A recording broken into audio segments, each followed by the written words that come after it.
There are currently over 46,000 miles of interstate highway systems in the United States. But back in 1912, there was none. What if I told you that America's first coast-to-coast highway wasn't built by the government, but by three guys with deep pockets and a wild obsession? This isn't a folk tale. This is the story of a racetrack owner, a car company president, and a tire tycoon who decided to link New York City to San Francisco with a single road. They planned to do it without a penny of federal money, armed with little more than their own fortunes, and a belief that if they built it, America would come. Picture it, the early 1900s. The automobile is the hot new thing. Henry Ford's Model T is rolling off the assembly line, and Americans are falling in love with the idea of hitting the open road. There was just one massive problem. There was no open road. Back in 1912, America had about 2.5 million miles of roads, but that term was being generous. Most were just muddy, rutted wagon trails. Sure, cities had some streets paved with brick or stone, but venture beyond the city limits and you were in for a world of hurt. Dry weather meant choking on dust. Rain meant battling through seas of mud that could swallow a car whole. Driving across the country wasn't a road trip. It was a 60-day expedition that required camping gear, a ton of spare parts, and a whole lot of luck. The United States was basically a collection of disconnected islands. If you wanted to get from one city to another, you took the train. The car, this amazing new symbol of freedom, was essentially trapped. This was the America a few ambitious businessmen looked at and said, "We can fix this." And they weren't politicians or engineers. They just understood a simple truth. To sell more cars and tires, you first have to give people a place to drive them. At the center of this crazy idea were three industrial titans. First, you had Carl Fisher, a charismatic showman and a born promoter. Fisher was a guy who saw the world not for what it was, but for what it could be. He'd already made a fortune inventing the first bright car headlights, co-founded the Indianapolis Motor Speedway, and would later basically create Miami Beach out of a swamp. Fisher saw a nation of car owners with nowhere to go and smelled an opportunity. His energy was infectious, and it pulled in Henry Joy, the powerful president of the Packard Motor Car Company. Joy was less of a showman and more of a hard-nosed strategist. For him, the math was simple. Better roads meant more car sales. He pushed for a route that was as straight and efficient as possible, an artery for commerce. It was Joy's idea to name the highway after Abraham Lincoln, figuring the patriotic angle would rally public support and make the project feel like a national duty. The third key player was Frank Seiberling, the founder and president of the Goodyear Tire and Rubber Company. Seiberling's motive was the most straightforward of all.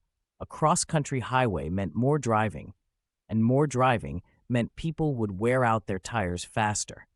It was the ultimate business stimulus for him.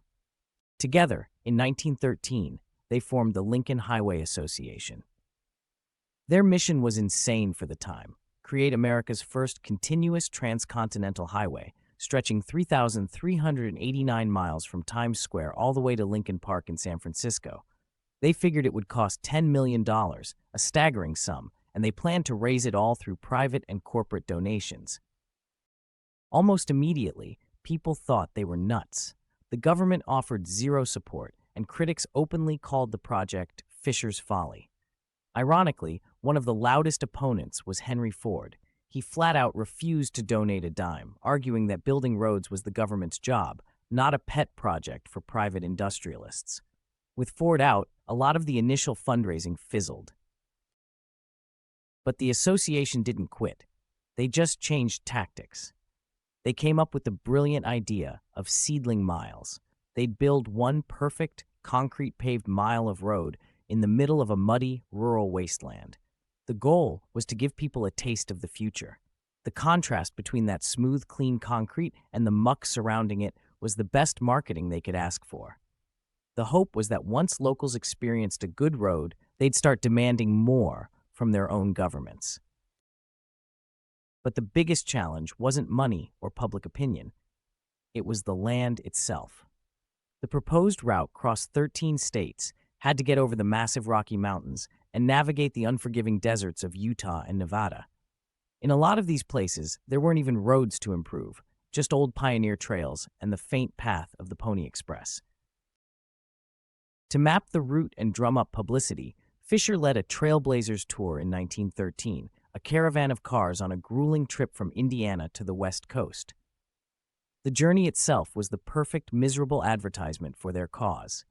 They got stuck in bottomless mud, faced washed-out bridges, and crossed huge roadless expanses.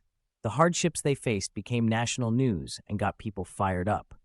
Suddenly, towns all over the West were fighting to be on the Lincoln Highway's route, some even building new roads overnight to prove they were serious. Despite all the hurdles, the Lincoln Highway was officially dedicated on October 31, 1913.